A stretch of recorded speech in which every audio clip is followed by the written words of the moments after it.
खरं तर आता पूर्वीसारखं नाही राहिलं रे. म्हणजे पूर्वी कसं असायचं की सण आले की आपण बाजारात एक आठवडाभर मग कपडे शिवायचो, हे करायचे ते. आता ऑनलाईन इतकं सोपं झालंय ना की बायको कधी बुक करते, मला फक्त सांगते मला पैसे पाठव. म्हणजे पूर्वी तेल बाटलीतून, म्हणजे औषधाच्या बाटल्या असायच्या ना, आपण म्हणजे खोकल्याचं औषध डॉक्टर देतो, मग ती एवढी बाटली असते, त्या बाटलीतून तेल यायचं, म्हणजे गोड तेल, खोबरेल तेल. तेव्हा माप असायचं, ते पुण्यामध्ये टाकून तो असं मापून द्यायचं. म्हणजे तेव्हा 8 आण्याचं, 1 रुपयाचं, 5 रुपयाचं असं ते तेल यायचं. आता अगदी म्हणजे डब्बा, म्हणजे तो सफोला असेल किंवा कुठलाही डब्बा, तो दर महिन्याला येतोच की. या लोकांना स्ट्रगल माहितच नाही. म्हणजे माझ्या मुलीला विचारलं तर स्ट्रगल माहितच नाहीये. तिने एखादी गोष्ट मागितली आणि आम्ही नाही दिली असं नाही. ती कॉलेजला गेली, तिने आयफोन मागितला, आम्ही दिला. तेव्हा आम्हाला स्लीपरसाठी हे करायला लागत होतं. आता आमच्या लग्नाला 30 वर्ष झालेलं आहे.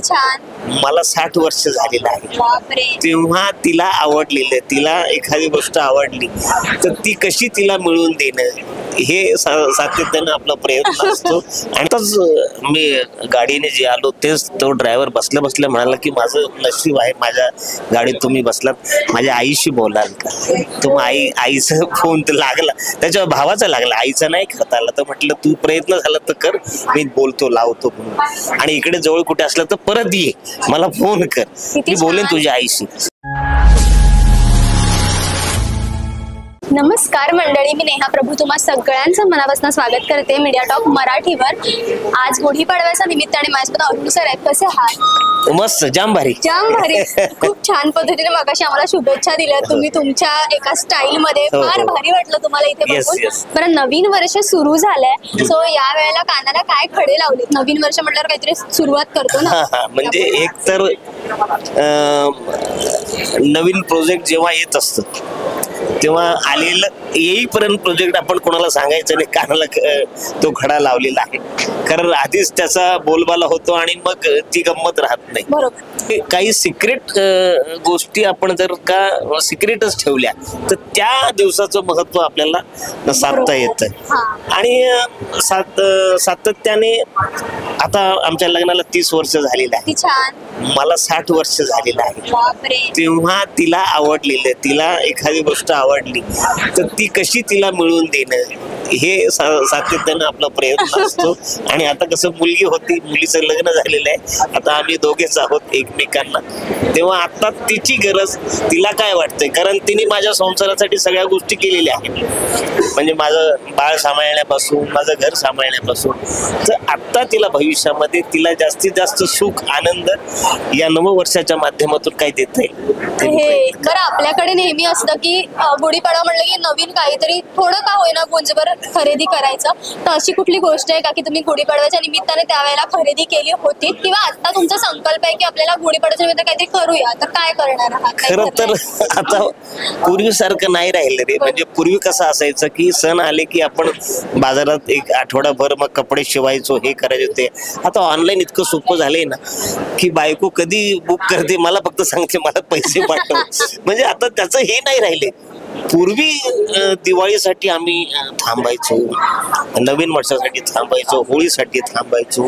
आपल्याला आवडलेल्या किंवा पाहिजे असलेल्या गोष्टी वर्षातून फार कमी वेळात मिळायच्या. आता सोपं झालंय. म्हणजे ते या लोकांना स्ट्रगल माहितच नाही. म्हणजे माझ्या मुलीला विचारलं तर स्ट्रगल माहितच नाहीये. तिने एखादी गोष्ट मागितली आणि आम्ही नाही दिली असं नाही. ती कॉलेजला गेली, तिने आयफोन मागितला, आम्ही दिला. तेव्हा आम्हाला स्लीपरसाठी हे करायला लागत होतं. तर हा वेळ आहेच. आणि सणाची गंमत आहेच की सण आला की काही नाही करतो, पण हे सणाच्या आधी सगळं घेऊन टाकतात रे. त्याच्यामुळे म्हणजे आता स्पेशल काही घ्यायला पाहिजे किंवा घेऊसं वाटत नाही. ऑलरेडी बरं, मुळात कपड्याचं चॉईस फार मला नसल्यामुळे माझे कपडे तीच घेते, तिचे 30 कपडे घेते. तिला फक्त पैसे द्यायचं इतकंच असतं. बरं, आता जाता जाता शेवटचं विचारायला आवडेल की गुढीपाडवा म्हटल्यानंतर कदमांकडे काय आहे की शास्त्र असतं, आमच्याकडे हे होणारच. मग ती छोटी गोष्ट असू दे, पदार्थ असू दे, काही असू दे, होतच दरवर्षी. अगदी बरोबर आहे. म्हणजे मी म्हणतो तसंच सेम. पूर्वी घरामध्ये जिलेबी किंवा मिठाई किंवा फाफडा किंवा असं एखादी जी गोष्ट असेल ना, तो पगार झाल्यावर यायची. आता काय झालंय, आता म्हणजे घरी आपण गेल्यानंतर Swiggy, इतकं Zomato. वाटलं अगं हे म्हणजे ते तर आहेच, पण पूर्वी तेल बाटलीतून म्हणजे औषधाच्या बाटल्या असायच्या ना, आपण म्हणजे खोकल्याचं औषध डॉक्टर देतो, मग ती एवढी बाटली असते, त्या बाटलीतून तेल यायचं, म्हणजे गोड तेल, खोबरेल तेल, तेव्हा माप असायचं, ते पुण्यामध्ये टाकून तो असं मापून द्यायचं, म्हणजे तेव्हा 8 आण्याचं, 1 रुपयाचं, 5 रुपयाचं असं ते तेल यायचं. आता अगदी म्हणजे डब्बा, म्हणजे तो सफोला असेल किंवा कुठलाही डब्बा, तो दर महिन्याला येतोच की. आणि तो म्हणजे आपण लगेच सांगतो की आज जरा भजी बनवू, आज पापड फ्राय कर, हे करतो, ते सुरू होतं. ती गंमत फार राहिली नाहीये.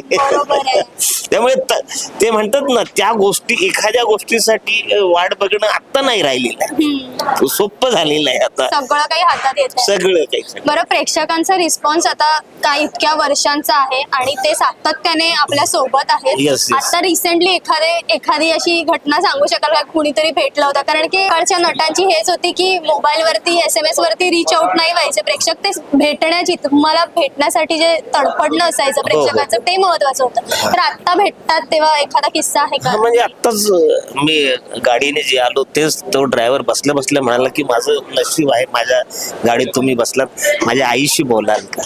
तो आईचा फोन तर लागला, त्याच्या भावाचा लागला, आईचा नाही करता आला. तर म्हटलं तू प्रयत्न झाला तर कर, मी बोलतो, लावतो म्हणून. आणि इकडे जवळ कुठे असलं तर परत ये, मला फोन कर, मी बोलेन तुझ्या आईशी. आणि दुसरी गोष्ट, आता इतके लोक भेटतात, इतकी एक्साइटमेंट असते आणि दम देतात. आम्ही तुमचं नेहमी बघतो, 24 तास बघतो, फोटो द्यायचा. म्हटलं हो. तो इतकं ते, आणि लोक इतके एक्साइट आहेत, म्हणजे खूप आमच्यावर प्रेम करतात. महाराष्ट्राची हास्य जत्रेने छान लोकांच्या मनामध्ये घर केलेलं आहे आणि सोनी मराठीच्या माध्यमातून आम्ही घराघरात पोचतो आहोत, हा आम्हाला आनंद आहे. आणि कुठेही गेलं तर आजपर्यंत माझं काम नाही झालं असं नाही, काम झाले. गेल्यानंतर माझा रिस्पेक्ट आहे, मला भेटतात, बोलतात, कामं लवकर होतात. आणि मी देवाला प्रार्थना करतो की आपल्याला हेच प्रेम कायम असू, कायम राहणार. बरं, ज्या हक्काने ते तुमच्याकडे फोटो मागतात, त्याच हक्काने तुम्ही त्यांना शुभेच्छा द्याव्यात. हो, माझ्या सगळ्या रसिक मायबाप प्रेक्षकांना नवीन वर्षाच्या येणाऱ्या आता ह्या ताज्या गुढीपाडव्याच्या जाम भारी शुभेच्छा. मजा करा, एन्जॉय करा, फक्त लहान मुलांची काळजी घ्या, कोणाला त्रास होईल असं काही करू नका, एन्जॉय करा.